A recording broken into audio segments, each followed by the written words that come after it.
Hello बच्चों, आज हम आप लोगों को मुक्ति दूत खंड काव्य के बारे में बताने जा रहे हैं जो राजेंद्र मिश्र द्वारा रचित है।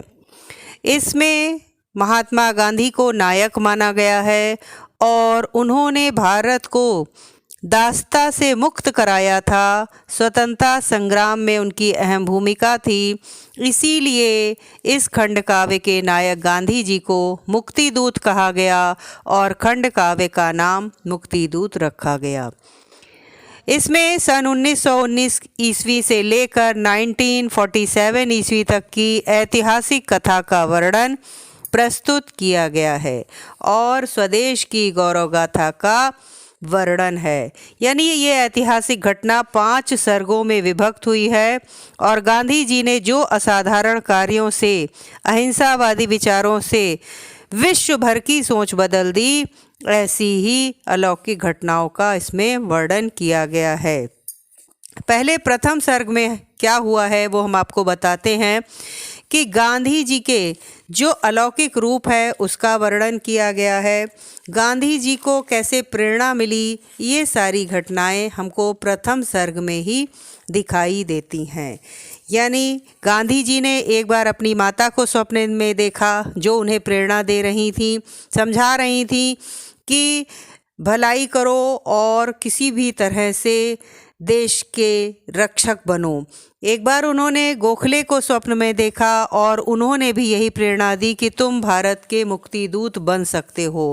गांधी जी की माता ने समझाया कि धराधाम पर जब जब बढ़ता पाप और कटु अत्याचार तभी तभी ईश्वर लेता है कोई महापुरुष अवतार। और ऐसा ही हुआ कि गांधी जी को दिव्य पुरुष, अवतारी पुरुष के रूप में माना गया और उन्होंने भारत की आर्थिक, मानसिक, राजनीतिक शोषित जनता का उद्धार किया। जो शोषण कर रहे थे अंग्रेज, उन चीज़ों से उद्धार किया।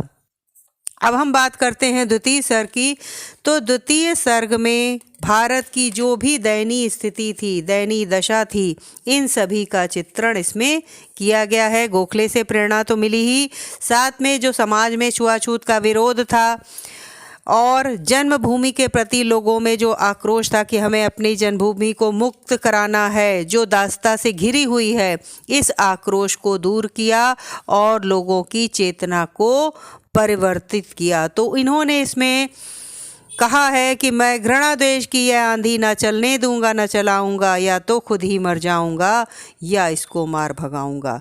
तो इस तरह से हमने जो कष्ट देखे वो द्वितीय सर्ग में हमको दिखते हैं। तृतीय सर्ग में क्या होता है कि ज़्यादातर अंग्रेज़ों का जो दमन चक्र चालू हो गया था, इस अंग्रेज़ों के दमन चक्र और भारत की दुर्दशा का चित्रण किया गया है।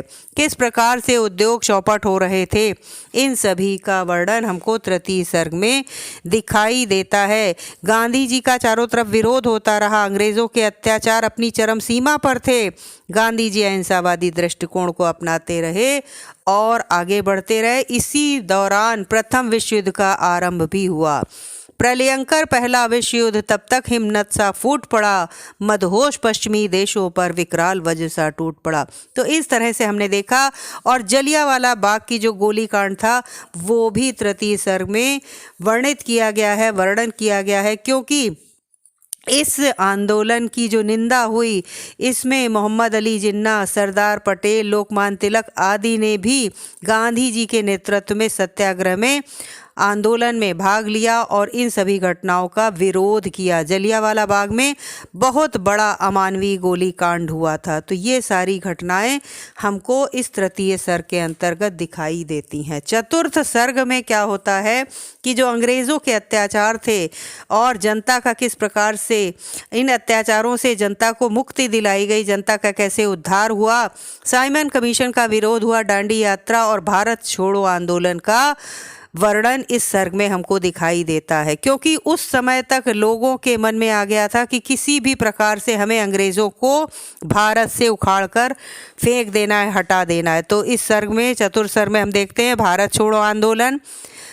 ये चरम सीमा पर था, साइमन कमीशन का विरोध किया गया और दांडी यात्रा तथा नमक सत्याग्रह का वर्णन किया गया। साथ ही इसमें द्वितीय विश्व युद्ध जो छिड़ा था उसका भी वर्णन दिखाई देता है। भारतीय जनता ने पूरी तरह से विरोध किया, रेलवे लाइनें उखाड़ दी, बैंक लूटने लगे, अंग्रेज़ों का शासन करना बिल्कुल दूभर कर दिया, नष्ट किया जाने लगा और विदेशी वस्त्रों की होली जलाई गई।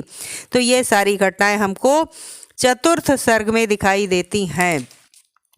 तो इसमें हम ये भी कह सकते हैं कि जिस ओर बढ़े पग गांधी के, उस ओर समूचा देश बढ़ा, जो बात कढ़ी उनके मुख से, बस उसी बात पर देश अड़ा। तो ये सारी चीज़ें जो हैं ये गांधी जी के साथ में रही और लोग जो थे, जनता जो थी, वो गांधी के साथ में बढ़ती गई। आज बात करते हैं पंचम सर्ग, यानी जो हमारा अंतिम सर्ग है। इसमें क्या होता है कि भारत को स्वतंत्रता मिल जाती है, भारत पाकिस्तान का विभाजन होता है और कस्तूरबा की मृत्यु होती है। तो ये सारी चीज़ें हमको इसमें दिखाई देती हैं कि भारत स्वतंत्र तो हुआ, लेकिन हम लोगों ने बहुत कुछ खोया, क्योंकि भारत पाकिस्तान का विभाजन भी हो गया था।